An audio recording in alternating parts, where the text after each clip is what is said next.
Okay, differential equation 6.2 day 3, part 3. Wow, the problem that just will not die.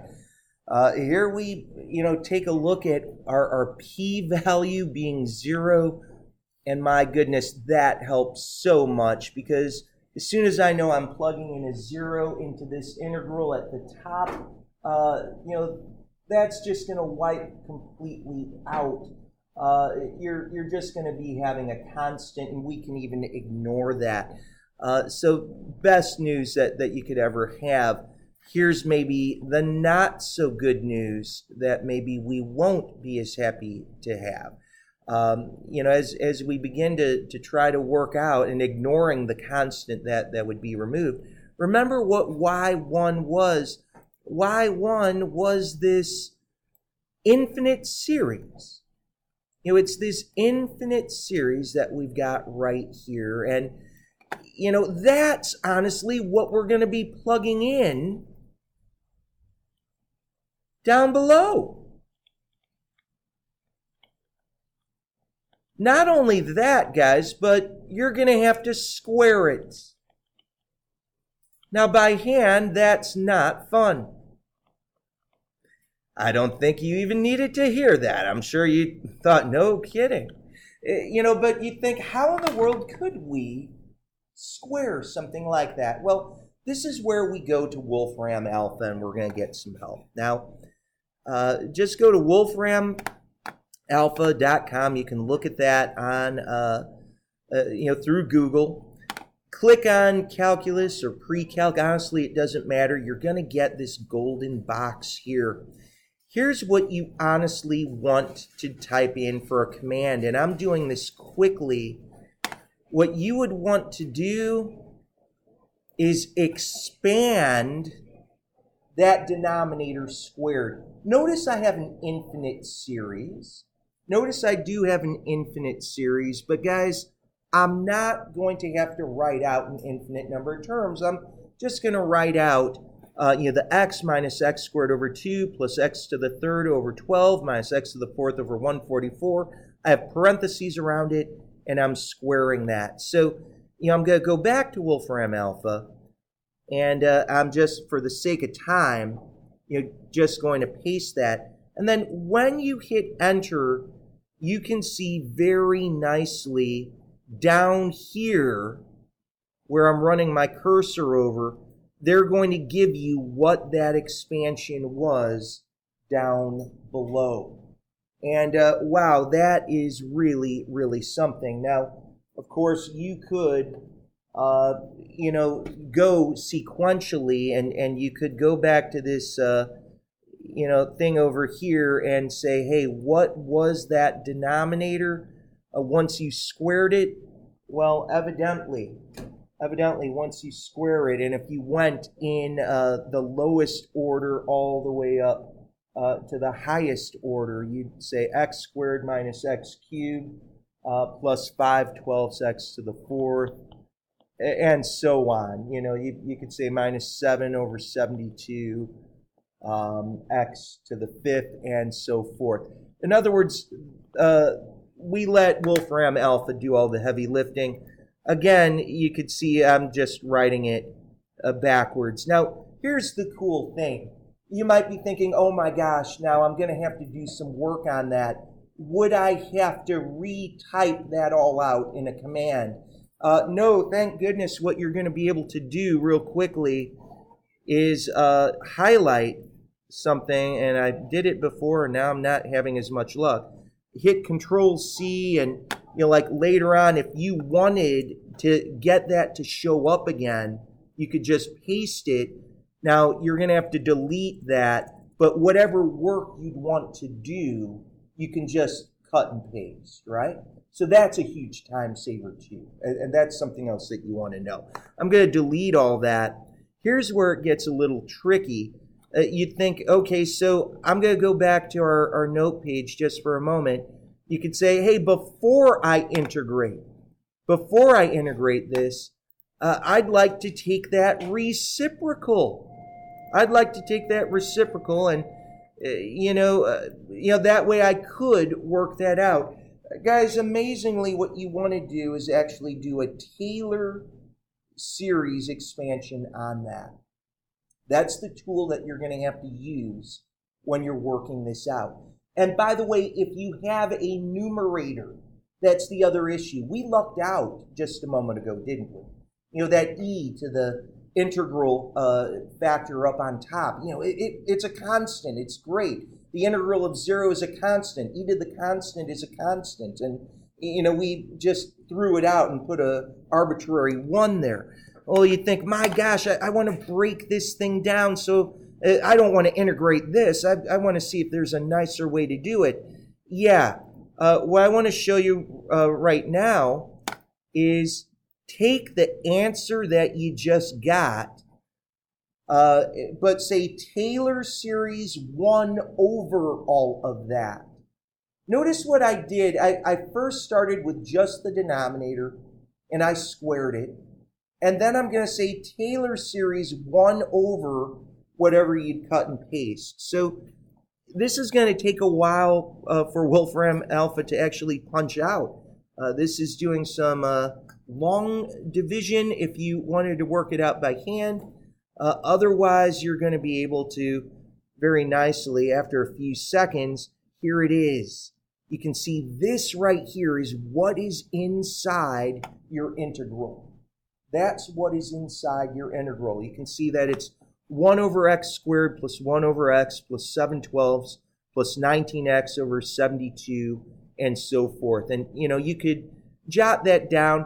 A lot of times kids want to paste this directly into an integral. I actually suggest not doing it because the calculator is going to try to be friendly and get everything with the same denominator.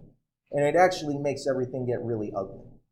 So instead, tell you what, let me just come back here and say, hey, thank goodness from what we just did, we'd be able to get this really nice, what was it, 1 over x squared plus a 1 over x plus a 7/12 plus a 19x all over 72. And, you know, it keeps going. You know, it's an infinite expansion. This is where, ironically, I would suggest that you just do this integral here by hand. Okay? If you're using Wolfram Alpha, if you use your TI-89, it'll get you a correct answer. But you want to see it term by term by term, and they kind of just join everything together, and it's honestly very unsightly. So you take your antiderivative of this 1 over x squared, and, you know, that's x to the -2, so bump it up to the -1, you get -1 over x. Hey, what's the antiderivative of 1 over x? ln of x. By the way, we're going to assume that we're only solving over the positives, okay? We're going to be solving just from x greater than 0 for these problems. And then we'll have 7/12 x. Here we're going to bump this up to a 2. We'd have 19x squared, but I got to put a 2 down below, and I guess that's 144. And you know what? We could even stop here. I mean, you could keep going if you want. But at this point, if you were to multiply your series together, and that's our final step in this process, we're going to multiply our series together. First off, you might have wondered earlier on, where in the world would that natural log of x ever be coming from? You know, when we started our lesson and we talked about that obscure case. Look, I'm actually going to factor that out. You know, if you imagine that you distribute that in and you just pull it out. That's another way you can look at it. You could say, well, why are you doing that? Well, you know you're going to have some natural log in there. This is going to keep going and going and going. All right, so now what? You'd say, wow, I almost have my second answer. I am so amazingly close. And then comes the scary part. You'd say, oh, wow, am I supposed to multiply my first series to this new series over here? The answer would be yes. Yes, you would. That could sound terrifying at first. You could think, oh my gosh, really, we'd be doing that. Yeah, you would. Remember, your first series was that x minus 1 half x squared plus 1/12 x to the third, etc., right? And I'll just say dot, dot, dot. And then you're going to say you're going to FOIL these two things together? Yep.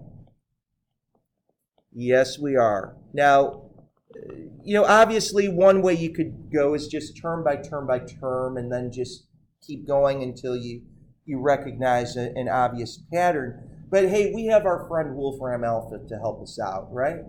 So even right here, the really cool thing about Wolfram Alpha is, we can come back and here's your last command of the day here. Here's that first series that we had. Notice I'm only going out to the x to the third term, multiplied to the second series that we had. And what command are we going to use to wrap it up? Well, we're going to say multiply, but the way we do that is to say expand. So you use expand at the beginning of the problem, and at the end, we use a Taylor series to help us out as we're doing really that nasty long division. But here we go. We'll just wrap this up. We'll just say Control V, expand. It's got to think for a moment. And sure enough, right down here is the answer that you're going to get. -1 plus x over 2 plus x squared over 2, and so forth. You can definitely see that coming out. By the way, it's written nicer, in pretty print, really, and as you look right above. But as we come back and we can say, okay, so we've got our y sub 1 ln of x. Then you could think, well, what in the world was this other series? Well, we saw it was a -1. You would have seen that it would have had a minus 1 half x plus a 1 half x squared. What was the next one? Anybody remember? Was it, I can't even remember if we just took a moment here. Minus 23 over 44 x cubed. Not that you even have to go that far, right? But what you've got right there is your y sub 2. We always pull that ln of x out. And then you'd say, well, how do I write this out in the most general sense?